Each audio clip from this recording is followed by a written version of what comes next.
Owen Van Larkins, welcome.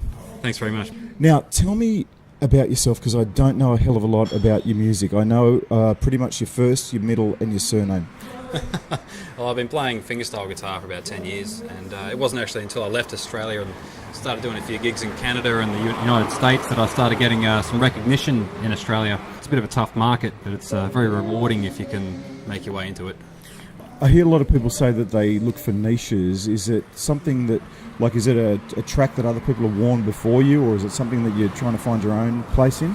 Yeah, I think there's still a lot of freedom in the genre of fingerstyle guitar because a lot of us, including myself, we're not, we don't study classical guitar or flamenco guitar. We're self-taught. We take parts of music that aren't necessarily guitar related. Like I listen to a lot of 80s music or progressive rock, and which leaves a lot of room for freedom of composition. So I think that there's still a lot of exploring to do on the neck of the guitar. So who are your influences? Not so much, you're not mimicking them, but who are the ones that are like pop your clogs and you think, I want to make sounds that are roughly like that? Yeah, well, the first influences were that of like Metallica and Megadeth when I was my 17, and that's where the groove comes from. I think I would never have thought just a that. Little bit of a rock edge, I think. Yeah. But it was when I started playing fingerstyle guitar. I was 16, turning 17, and shortly after that, I discovered a singer-songwriter by the name of Andrew White. He's put out a number of albums. Some people in certain circles have heard of him, but his style really inspired me, and I listened to him for about a decade before I started really composing my own music. So that helped to shape my style. The thing that I notice is that I know a lot of percussive guitarists who really do beat their guitars up. It's like the guitars owe them money. I mean, they really do give them a flogging. But yours is a bit of a lighter style, yeah? Yeah, well, I try and be careful with it. It's quite an expensive guitar.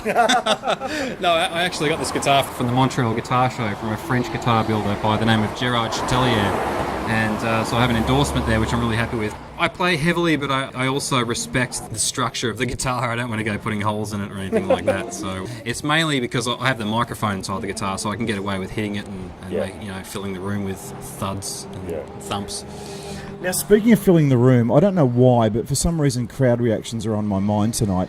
How do you deal with a crowd that maybe isn't as attuned as you are to playing it? I mean, what happens when they're not really on your same Yeah, wave? man, I tell you what, it's hard. It's really hard, because, especially trying to get your name out there in the beginning, you've got to play every gig that comes your way. And this is a nice little pub. I'm not sure it's really suited to instrumental, my style of guitar, because I think people are here to have a beer and have a laugh and listen to songs they recognise. And to try and get people's attention is a real challenge. I think I did okay, but I don't think I was really suited to this venue.